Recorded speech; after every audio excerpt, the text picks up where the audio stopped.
In Rio de Janeiro, you're lucky because you get all the good food of Brazil without the kind of weird food. In some of the parts of Brazil, they'll eat, chicken heart and weird parts of pigs and stuff. And in Brazil, in Rio, we didn't really do that, which was awesome. So it was rice and beans and then some sort of meat. It was really good. The food's great. The people are just so loving and kind. And I just remember, like, you would stop someone on the street to kind of do a contact with them, and they would just give you a hug and a kiss. Like, you've never met them before, but they would just give you a kiss. And you would knock on people's door, and before you could even introduce yourself, they're like allowing you in and offering you food.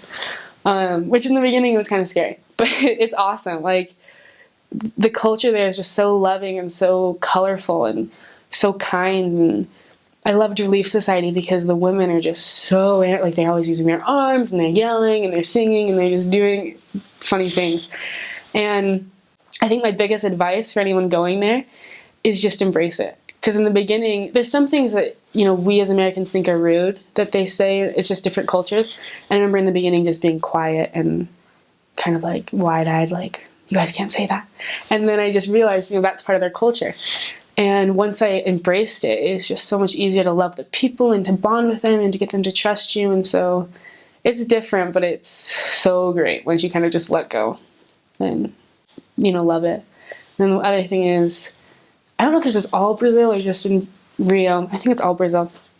But you have to eat a lot. And you have to eat what they put on your plate. If you leave food on your plate, it makes them think that you didn't like it.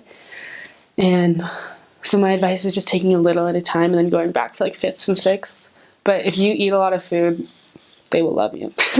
So that's a big thing. Food, like, I remember all they do is talk about food and all they love is food, and it's just a huge part of their lives. So I remember that was a lot. You'd be so full and they just keep putting more and more on your plate, and you have to eat it because it's really rude if you don't. So another thing that I didn't understand in the beginning is Brazilians are always late. And if you tell them, we'll be there at 12 and you show up at 2, they're totally fine with that. I remember we'd have baptisms and, like, people wouldn't show up, and, like, we'd have a baptism scheduled for 9 and, like, the person baptizing them would show up at like 10:30. And that's just really normal. And that's kind of what they expect because traffic's bad and they're just very laid back. And so it's kind of hard to plan, but you just have to kind of, like, be relaxed. And as a missionary, it's important to be on time and it's important to keep your commitments, but understand that the members might not, and your investigators might not, and the people you're working with might not. And it's okay. You just have to kind of let go and go with the flow. But that's a big thing, is that, like, the earliest someone will be is half an hour late. And sometimes people would show up 3 or 4 hours after we had planned it. And you just kind of gotta learn to deal with that, as well as being missionaries and being on time and trying to be organized. But that was a big cultural thing. That was fun.